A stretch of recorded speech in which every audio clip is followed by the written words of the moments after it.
সেই সুদূর অতীতে যখন দিগন্ত বিস্তৃত মরুভূমি আর সবুজ মরুদ্যান আল্লাহর সৃষ্টির মহিমা ঘোষণা করত, তখন আবিদ ও রফিক নামে দুজন বাল্যকালের বন্ধু ছিল। তাদের বন্ধুত্ব ছিল এক নিবিড় বন্ধনে আবদ্ধ, যা গ্রামের মেঠো পথ থেকে শুরু হয়ে শহরের কোলাহলপূর্ণ জীবন পর্যন্ত বিস্তৃত হয়েছিল। তাদের শৈশব কেটেছে একই গ্রামের ধুলোমাটিতে, একই পাঠশালায়। আবিদ ছিল এক দরিদ্র পরিবারের সন্তান, যেখানে অভাব ছিল নিত্যসঙ্গী, কিন্তু তার পরিবারে ছিল ঈমানের এক প্রজ্জ্বল আলো। তার বাবা একজন সাধারণ কৃষক ছিলেন, যিনি অল্প উপার্জনেই সন্তুষ্ট থাকতেন এবং সন্তানদেরকে হালাল রিজিকের গুরুত্ব শেখাতেন। আবিদ ছোটবেলা থেকেই অল্পে তুষ্ট, বিনয়ী এবং ধার্মিক প্রকৃতির ছিল। সে গ্রামের মক্তবে গিয়ে কুরআন শিখত, বড়দের কাছ থেকে হাদিসের গল্প শুনত এবং আল্লাহর প্রতি তার বিশ্বাস ছিল পাহাড়ের মতো অটল। তার চোখে ছিল এক অদ্ভুত প্রশান্তি, যা তার সরল জীবনযাত্রার প্রতিচ্ছবি। তার খেলার সাথী আবিদ হলেও তাদের পারিবারিক মূল্যবোধ ও জীবন দর্শন ছিল সম্পূর্ণ ভিন্ন। রফিকের বাবা তাকে শেখাতেন কিভাবে আরও বেশি অর্থ উপার্জন করতে হয়, কিভাবে বাজারে আধিপত্য বিস্তার করতে হয়। রফিক ছোটবেলা থেকেই চতুর, উচ্চাভিলাষী এবং পার্থিব লাভের প্রতি আগ্রহী ছিল। তার চোখে ছিল এক ঝলমলে স্বপ্ন, যেখানে সে আরও বড় ব্যবসায়ী হবে, আরও বেশি সম্পদের মালিক হবে। শৈশব থেকে কৈশোর, তারপর যৌবন, তারা একসাথে বেড়ে উঠেছে, একে অপরের সুখ দুঃখের সাথী হয়ে। স্কুল মাদ্রাসার পাঠ চুকিয়ে দুজনেই যখন কর্মজীবনে প্রবেশ করল, তখন তাদের পথগুলো আরও স্পষ্ট হয়ে উঠল। রফিক তার পারিবারিক সূত্রে পাওয়া বিশাল পুঁজি খাটিয়ে হয়ে উঠল একজন বড় ব্যবসায়ী। তার ব্যবসা ছিল সমুদ্রগামী জাহাজের মাধ্যমে বিভিন্ন দেশ থেকে খাদ্যদ্রব্য আমদানি রপ্তানি করা। অল্প সময়ের মধ্যেই সে বিপুল সম্পদের মালিক হয়ে উঠল। তার জীবন ছিল চাকচিক্যময়, বিলাসবহুল গাড়ি, বিশাল অট্টালিকা এবং সমাজের উচ্চবিত্তদের সাথে ওঠা বসা। তার নাম ছিল শহরের প্রভাবশালী ব্যবসায়ীদের তালিকায়। আবিদ তার সীমিত সামর্থ্য নিয়ে শুরু করল একটি ছোট কাপড়ের ব্যবসা। তার পুঁজি ছিল সামান্য, কিন্তু তার সততা ও পরিশ্রম ছিল অসীম। সে নিজের হাতে কাপড় বুনত, নকশা করত এবং ছোট একটি দোকানে সেগুলো বিক্রি করত। তার ব্যবসা থেকে যা আয় হতো তা দিয়ে তার সংসার মোটামুটি সচ্ছলভাবে চলত। আবিদ তার ব্যবসার পাশাপাশি আল্লাহর ইবাদত ও দ্বীনী জ্ঞান অর্জনেও সচেষ্ট ছিল। সে নিয়মিত মসজিদে যেত, কুরআন তেলাওয়াত করত এবং ইসলামিক আলোচনা মজলিসে অংশ নিত।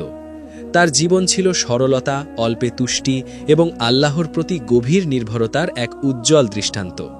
তার স্ত্রী ফাতেমা এবং দুই সন্তান, উমর 10 বছর এবং মারিয়াম 7 বছর, তার এই সরল জীবনযাত্রায় পূর্ণ সমর্থন দিত।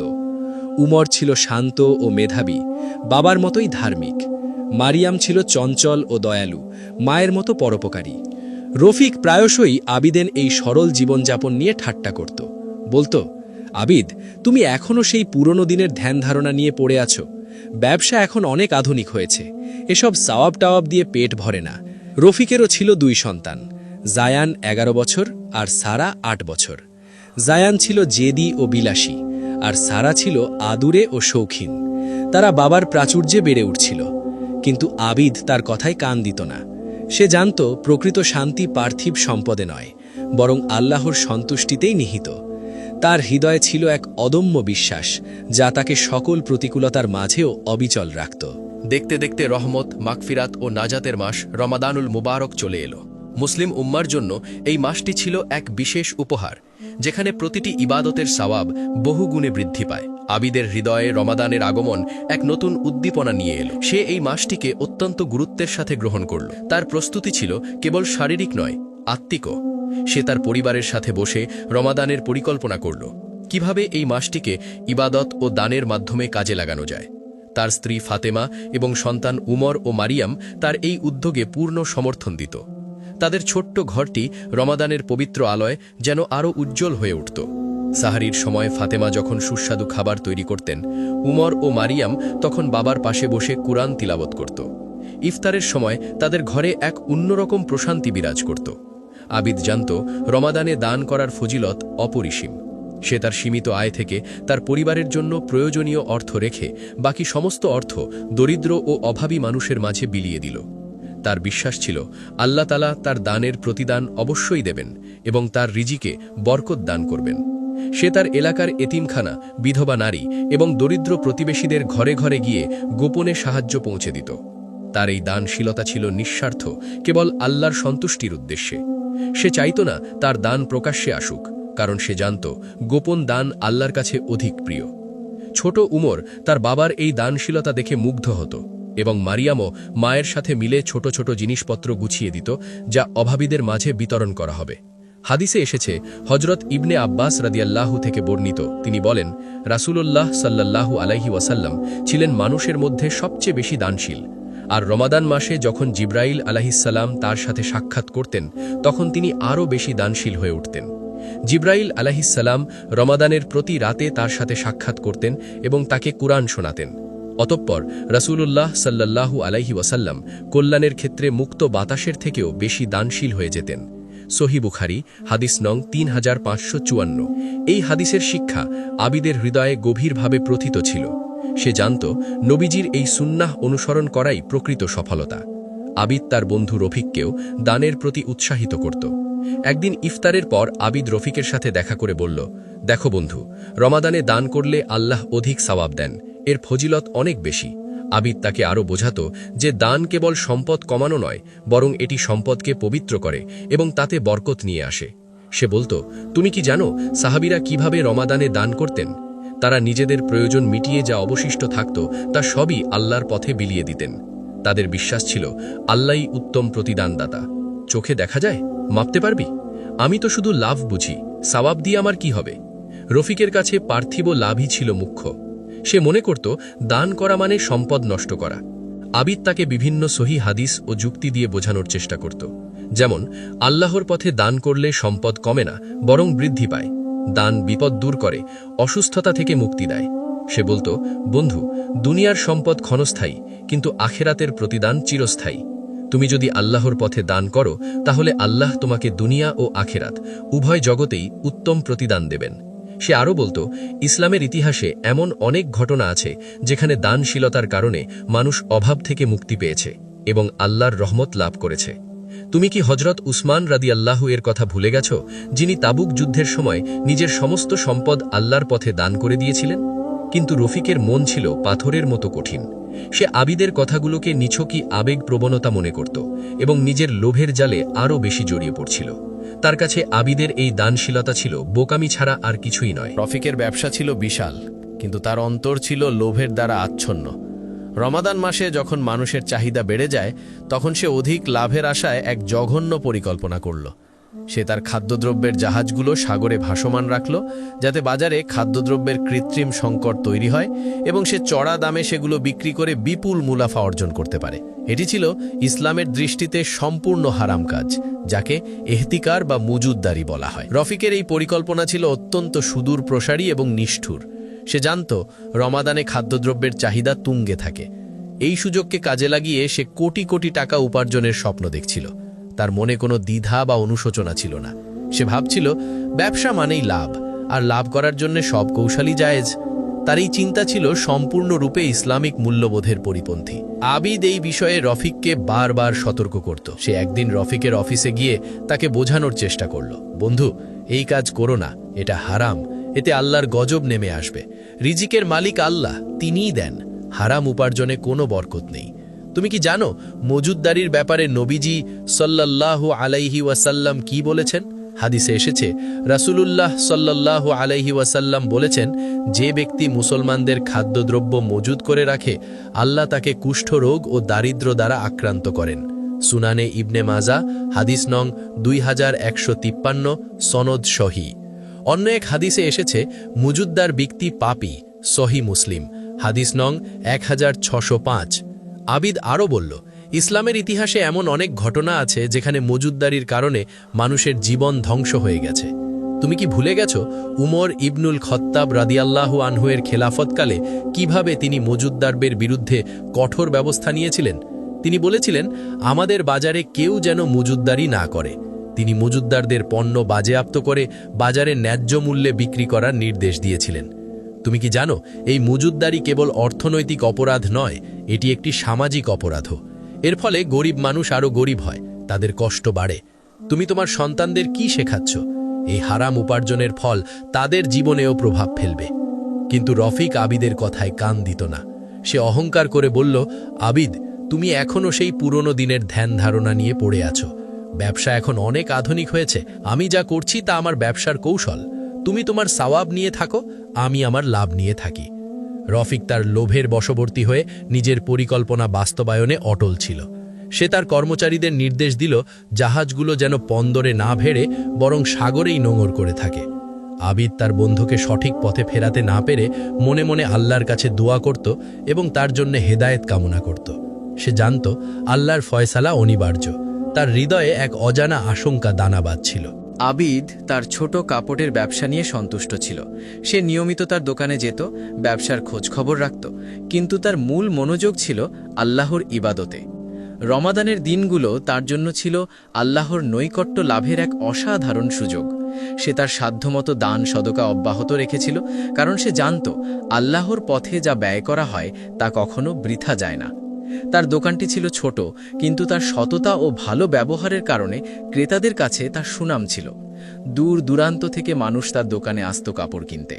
আবিদের স্ত্রী ফাতেমা এবং সন্তান উমর ও মারিয়ামও বাবার এই সততা ও পরিশ্রমের সাক্ষী ছিল। উমর প্রায়শই বাবার সাথে দোকানে গিয়ে বসত এবং মারিয়ামও বাবার জন্য ইফতারের সময় শরবত বানিয়ে দিত। রমাদানের 10ম দিন। আকাশ ছিল মেঘাচ্ছন্ন, সমুদ্র ছিল উত্তাল। সকাল থেকেই আবহাওয়া ছিল থমথমে। কালো মেঘে আকাশ ছেয়েছিল, বাতাসের গতি ছিল অস্বাভাবিক। আবহাওয়ার পূর্বাভাসে বলা হয়েছিল গভীর সমুদ্রে এক প্রচণ্ড ঘূর্ণিঝড় ধেয়ে আসছে। রেডিওতে বারবার সতর্কবার্তা প্রচার করা হচ্ছিল, কিন্তু রফিক তার লোভের নেশায় এতটাই মত্ত ছিল যে সেই সতর্কবার্তাকে উপেক্ষা করল। সে ভাবল সামান্য ঝড় তার বিশাল জাহাজের কি ক্ষতি করবে। তার কর্মচারীরা তাকে বারবার সতর্ক করলেও সে তাদের কথায় কান দিল না। রফিকের সন্তান জায়ান ও সারাও বাবার মুখে শুনত, আমাদের জাহাজগুলো অনেক শক্তিশালী, কোনো ঝড় তাদের কিচ্ছু করতে পারবে না। হঠাৎ এক ভয়াবহ খবর এলো, যা শহরের ব্যবসায়ী মহলে এক চাঞ্চল্য সৃষ্টি করল। রফিকের যে জাহাজগুলো অধিক লাভের আশায় সাগরে ভাসমান রাখা হয়েছিল, সেগুলো এক প্রচণ্ড সামুদ্রিক ঝড়ে ডুবে গেছে। ঝড়ের তীব্রতা এতটাই বেশি ছিল যে কোনো জাহাজই রক্ষা পায়নি। ঢেউয়ের তাণ্ডবে জাহাজগুলো যেন খেলনার মতো সাগরে বিলীন হয়ে গেল। রফিকের সমস্ত সম্পদ, তার কোটি কোটি টাকার খাদ্যদ্রব্য এক নিমেষেই সাগরের অতল গভীরে বিলীন হয়ে গেল।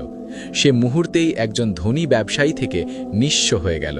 তার অহংকার, তার লোভ, তার হারাম উপার্জনের আকাঙ্ক্ষা সবকিছুই ধূলিসাৎ হয়ে গেল। এই খবর শুনে রফিক যেন আকাশ থেকে পড়ল, তার পায়ের নিচের মাটি সরে গেল। সে বিশ্বাস করতে পারছিল না যে তার এত বড় সাম্রাজ্য এভাবে এক মুহূর্তে ধ্বংস হয়ে যেতে পারে। তার চোখে অন্ধকার নেমে এলো। সে তার বিলাসবহুল বাড়ি, গাড়ি, ব্যাংক ব্যালেন্স সব কিছু হারিয়ে ফেলল। তার স্ত্রী সন্তানরাও এই আকস্মিক বিপর্যয়ে দিশেহারা হয়ে পড়ল।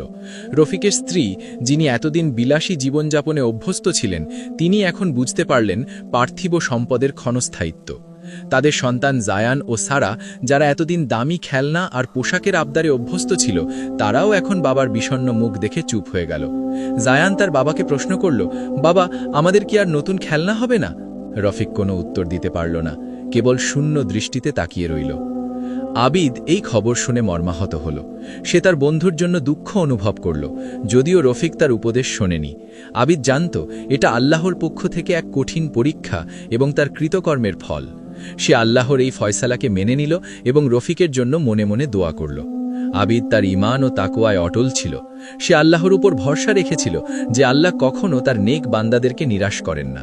সে জানত বিপদ আপদ মুমিনের জন্য পরীক্ষা। কুরআনে আল্লাহ তাআলা বলেন, আর আমি তোমাদেরকে অবশ্যই পরীক্ষা করব কিছু ভয়, ক্ষুধা এবং জানমাল ও ফসলের ক্ষতির মাধ্যমে, আর তুমি ধৈর্যশীলদের সুসংবাদ দাও। সূরা বাকারা আয়াত 155। আবিদ এই আয়াতের মর্মার্থ গভীরভাবে উপলব্ধি করত। সে জানত আল্লাহর উপর ভরসা রাখলে এবং ধৈর্য ধারণ করলে আল্লাহ অবশ্যই উত্তম প্রতিদান দেন। সে আরও জানত আল্লাহ যখন কাউকে ভালোবাসেন তখন তাকে পরীক্ষা করেন। রফিকের এই বিপদ হয়তো তার জন্য হেদায়েতের এক নতুন পথ খুলে দেবে, এই আশাই আবিদ মনে মনে পোষণ করত। আবিদের সন্তান উমর ও মারিয়ামও বাবার কাছ থেকে এই বিপদ ও ধৈর্যের গুরুত্ব সম্পর্কে শুনত।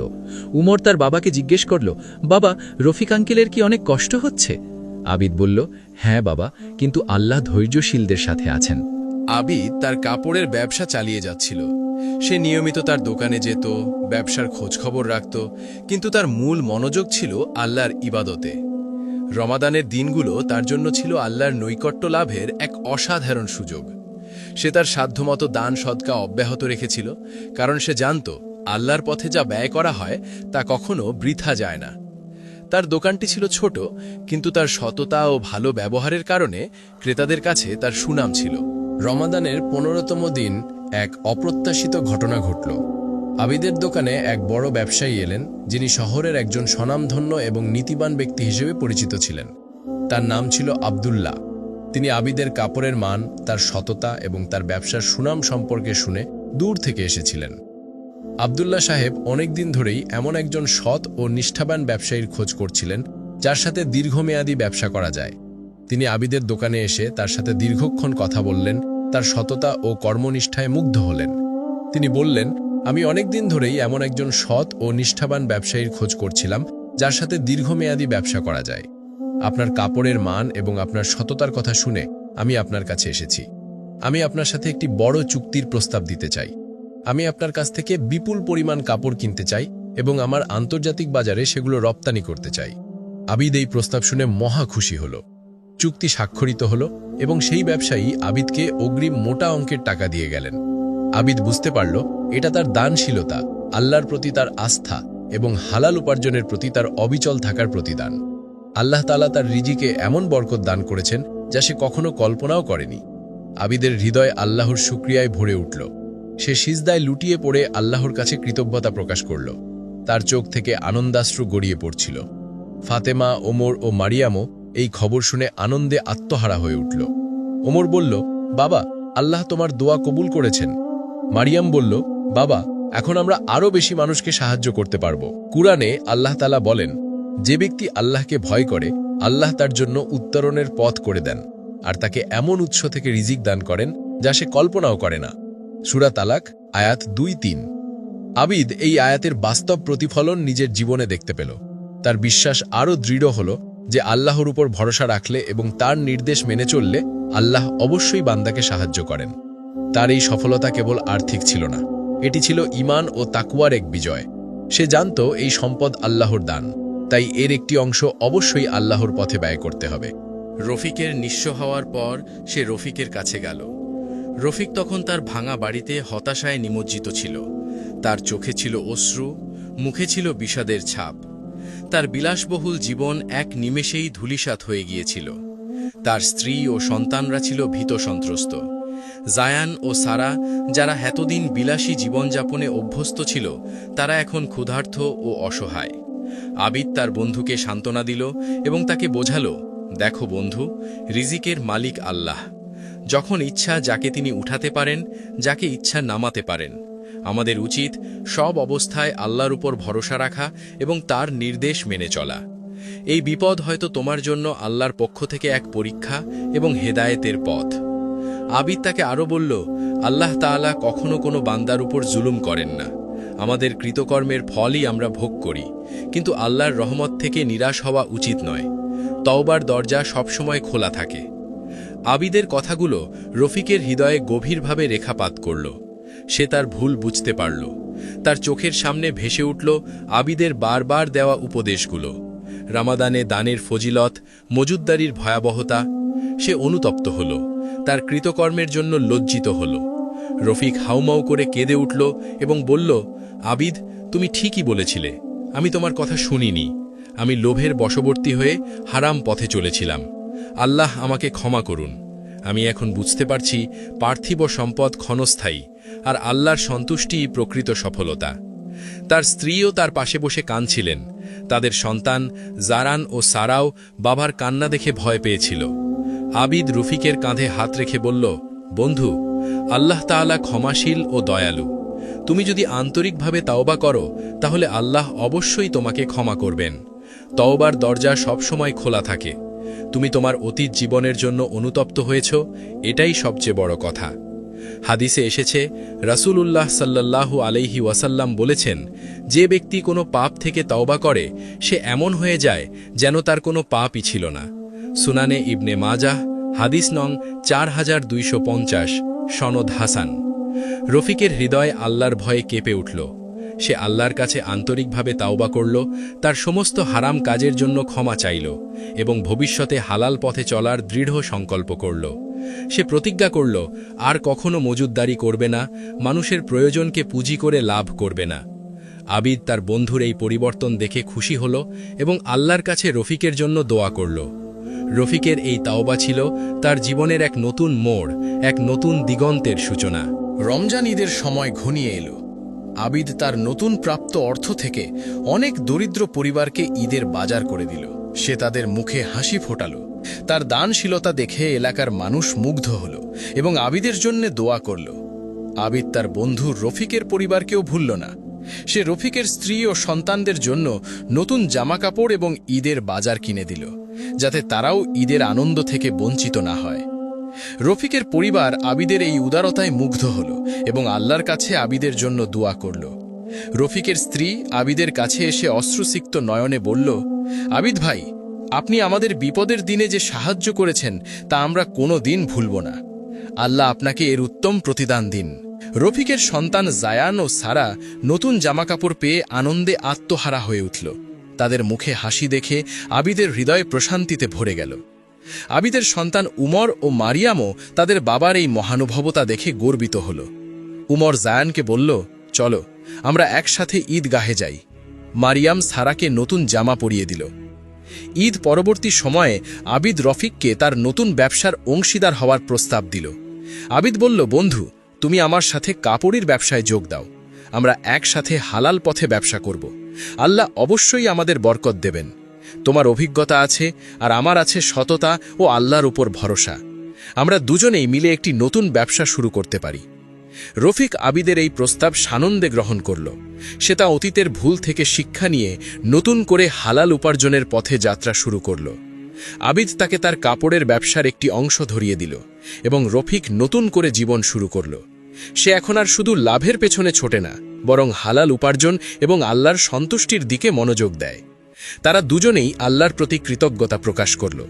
আবিদ ও রফিকের জীবন নতুন করে শুরু হল, যেখানে বন্ধুত্ব, ঈমান, তাকওয়া, ধৈর্য এবং আল্লাহর প্রতি অবিচল আস্থা তাদের পথপ্রদর্শক ছিল। তাদের এই গল্প প্রমাণ করে যে আল্লাহর পথে দান করলে এবং হালাল উপার্জনে সচেষ্ট থাকলে আল্লাহ অবশ্যই উত্তম প্রতিদান দেন এবং বিপদ থেকে উদ্ধার করেন। এটি আরও প্রমাণ করে যে প্রকৃত সফলতা পার্থিব সম্পদে নয়, বরং আল্লাহর সন্তুষ্টি অর্জন এবং তার নির্দেশিত পথে চলার মধ্যেই নিহিত। রফিক তার জীবনের সবচেয়ে বড় শিক্ষা পেল যে লোভ মানুষকে ধ্বংসের দিকে ঠেলে দেয়, আর আল্লাহর উপর ভরসা ও তাকওয়া মানুষকে সফলতার দ্বারপ্রান্তে পৌঁছে দেয়। তাদের বন্ধুত্ব এখন আরও দৃঢ়, কারণ এটি এখন ঈমানের বন্ধনে আবদ্ধ। তারা দুজনেই এখন সমাজের জন্য এক উজ্জ্বল দৃষ্টান্ত, যারা প্রমাণ করেছে যে আল্লাহর পথে চললে দুনিয়া ও আখিরাত উভয় জগতেই কল্যাণ লাভ করা যায়। তাদের সন্তানরাও তাদের বাবাদের এই পরিবর্তন দেখে নতুন করে জীবনবোধ শিখল, যেখানে সততা, দানশীলতা এবং আল্লাহর প্রতি বিশ্বাসী জীবনের মূল চালিকা শক্তি।